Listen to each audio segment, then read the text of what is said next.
Well, good afternoon everybody, this is Richard here. I haven't actually made a video for some time, and so this afternoon I thought perhaps I'd venture out actually and do one, as it were. I've been on holiday for a couple of weeks and it's been really nice to have a bit of a time to myself and do some of the other things in the house, like some of the gardening, which has taken up quite a bit of time. I've been running a few extra runs, been cycling into Maidstone a few times, and doing some retail therapy, did some shopping there, and also I've been to the gym. I've been to the gym today and got a swim in. So the last 3 sessions I've done 12 legs of the pool, which is great, straight off. And Sunday, which is today, seems to be a good day to go because there doesn't seem to be many people in. Anyway, not in the fitness suite anyway, and the swimming pool lane swimming. So it's been a bit of a mixed bag. And I'm not due to go back to work until next Thursday, so actually I've still got like another week off. You sort of feel like you've got an extension, and it's been really nice. And I've been really strict with myself. I haven't looked at any emails that have come in, which is probably a bit worrying in some ways. There's probably hundreds of them waiting for me when I get back to the office. But anyway, this afternoon I thought I'd talk to you about a couple of things and a new project which I've including a new project which I've been progressing. So I'm going to take the camera off the perch and you know, show you around. So hang on a second, I'm just gonna have a cup of tea. I've got my new mug, by the way. Look, here we are, the Queen, and the other one, the handle dropped off, so never mind. Anyway, cheers. Here's to everyone who knows me, and special thanks to all those people who've been asking me questions. I've now finally got used to YouTube's new way of doing things, and so I know the buttons to click. So but it's been nice catching up with some of the YouTube viewings as well. God, there's so many sitting there, and getting back to the old ways, as it were. So now I want to talk to you about a piece of kit that I've bought on eBay. It's let me just take Mr. Panasonic off here. Right, that's the second thing I'm going to talk to you about. Right, the first thing is this lovely piece of kit. It's the Sony Compact Component System, it's called, CMT-EX1. And I just remove the ink out of the way, which isn't ink, it's Solversol I put in there. My brother's got one of these, and he lives up in Northampton, and my parents had one of these as well. When I asked my mother on the phone the other night, has she still got the controller, because the controller's missing from this one. If anyone's got one they don't want, by the way, I'll be quite happy to purchase off you or take it off you. She said, oh no dear, she said, we threw that away when we moved house. God dear me, mother, I've just paid for this one. But it wasn't too expensive, and it's a really nice nice CD radio cum tape as well. So I've got it hooked up to the Akai at the moment, and I haven't had many cassettes in the workshop for a while, so I thought perhaps I'd have a few. I'm going to demonstrate this to you. I actually managed to find some instructions on the internet. There we go. So I do know how it all operates. There is something called dynamic sound on here, which is set, and you can't change the level at which this is set unless you have the controller, which is really what I want the controller for.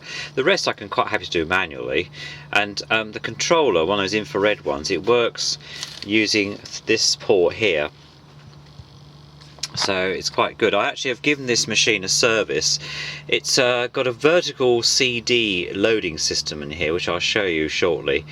Quite interesting actually how it operates. The actual mechanism runs down through these two, let's remove the kitchen roll here, runs through these two wooden, well they're not wood really, they're sort of pseudo wood pieces here.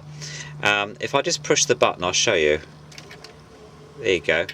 It always reminds me of a jukebox actually. I don't know what about it is, but it and then it loads. It was working, but I just thought I'd give it a bit of a clean off, and it took me all afternoon to get it back together, because you have to get it just about right, because inside here the arms run up and down, and then it runs from a motor on which has, as is suspected, a small belt from the drive motor for the CD player itself. So it's quite interesting how it operates.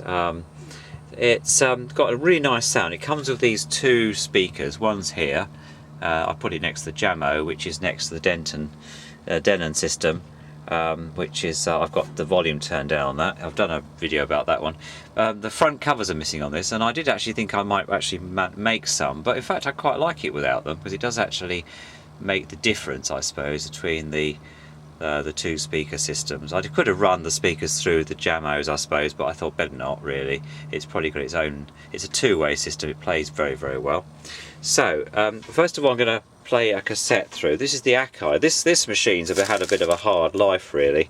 This came from when I worked at the Royal British Legion up the road here, and they were chucking this out, and I actually rescued it, and it didn't need much doing. It uses a solenoid switch system, which was they were a bit well, they need a bit of a service, a bit mucky, so I've cleaned all the switches off and it actually works very well. So I'm going to play for you, just to demonstrate this, I'm going to play for you a bit of operetta. I'm going to play the second track on here, which has got Stuart Burrows in, and it's Girls Were Made to Love and Kiss, and it's by Leha, and it's sung by Stuart Burrows. So let's give it a play and hear what it sounds like. Here we go. Solenoid working.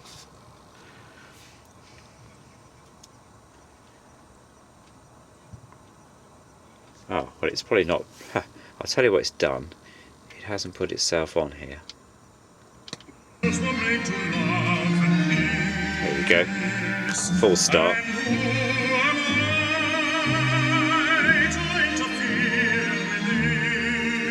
Move this row. Wait for it away.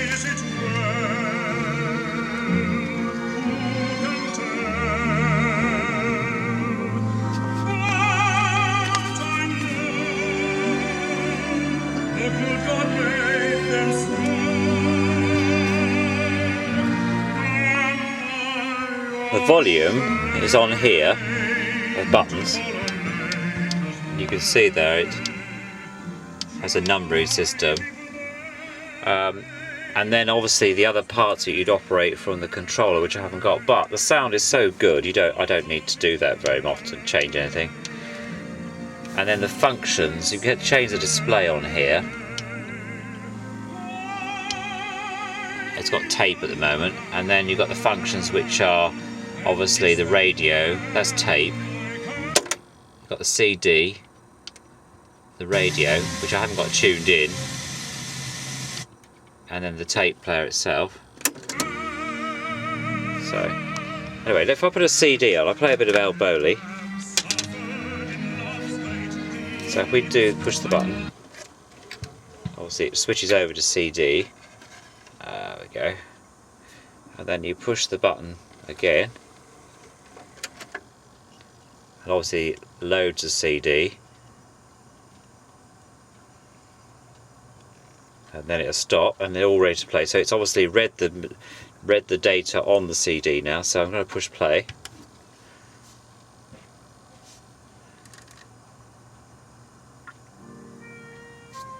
And it's really quiet, you can't hear anything, it's amazing. Not that you should hear a CD go around, but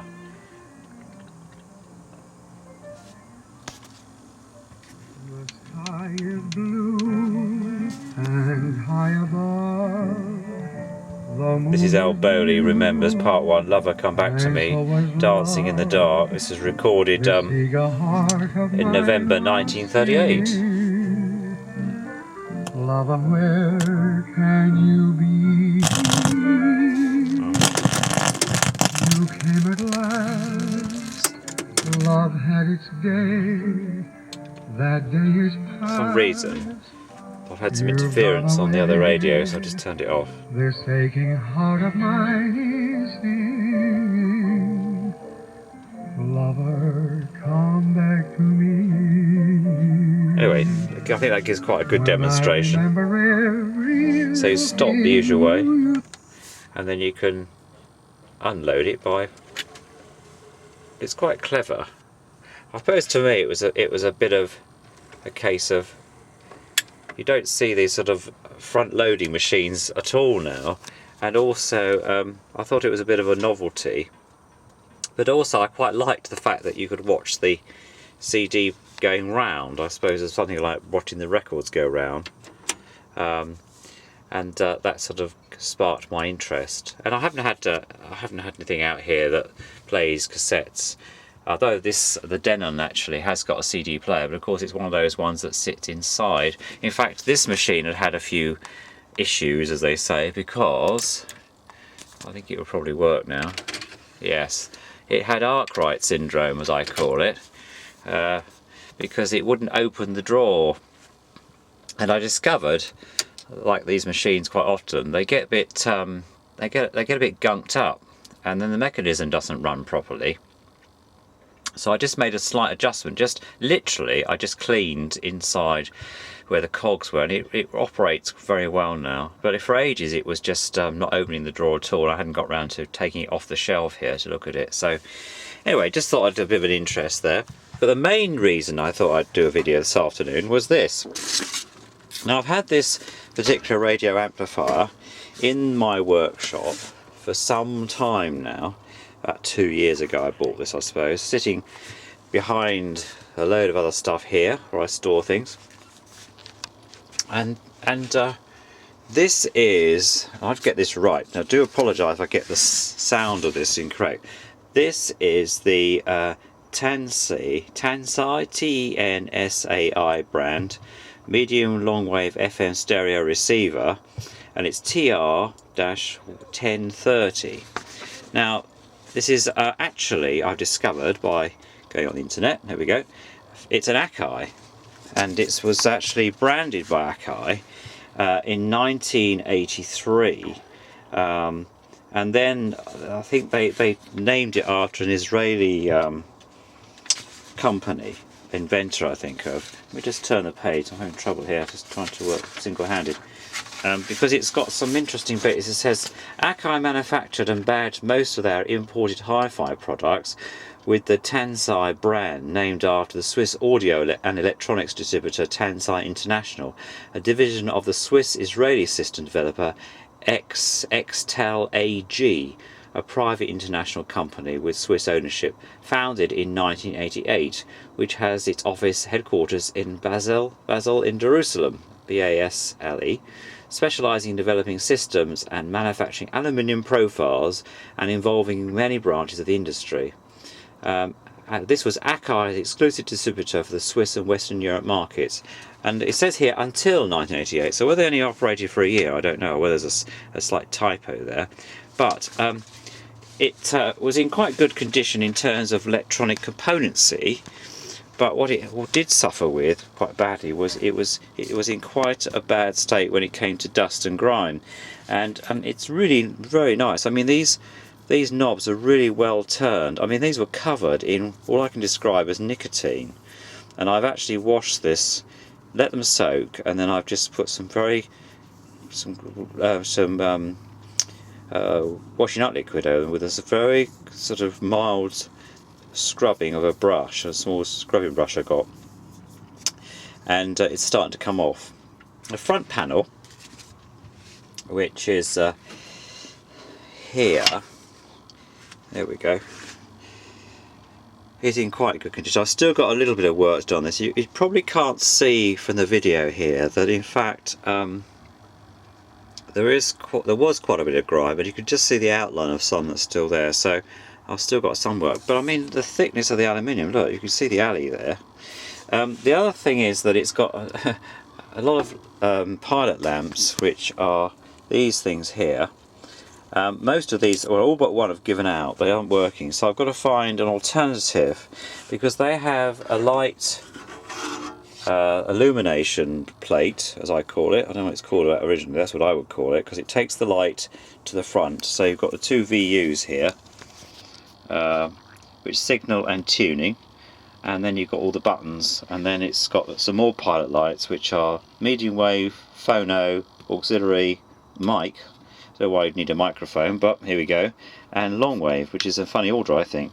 Now those ones are fitted, they're very small lamps, and they're fitted on the back, one of which I had to re-stick this end one with some super glue, because they're sort of stuck with some stuff. So I've got a little bit of work to do on that. I mean, it was literally caked in grime, and so using, as I've done before, using a very soft brush, paintbrush, and a vacuum cleaner, hovering over the top, just brushed very gently. This is a huge, great heat sink here. Really is amazing, and there are a lot of this is the output part stage of the machine, and there's some transistors here and on the back wall as well, so it generates quite a lot of heat. Apparently it's about 70 watts per channel. So I've played it through the Technic speakers on radio. Sounds really good. I haven't tested the other ports out. On the back part, you might be able to just about see that these down here, these inputs here are quite dirty. I'm going to have to clean some of this off, because again, the contacts will be quite poor otherwise.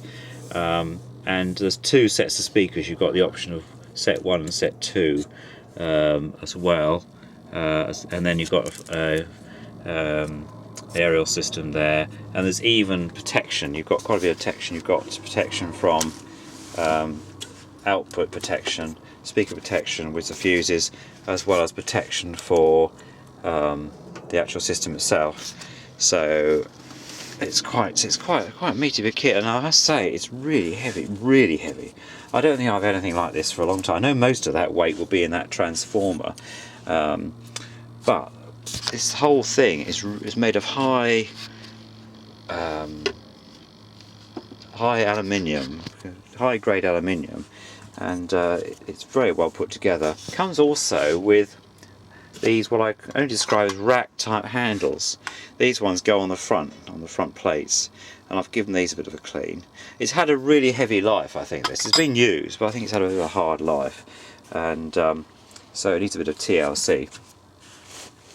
So there we go. So that's two things this afternoon. I suppose I could call this part 1, couldn't I, of the Tensai radio stereo receiver, aka Akai, and take it from there. So there we go. Speak to you all soon. Look forward to your comments.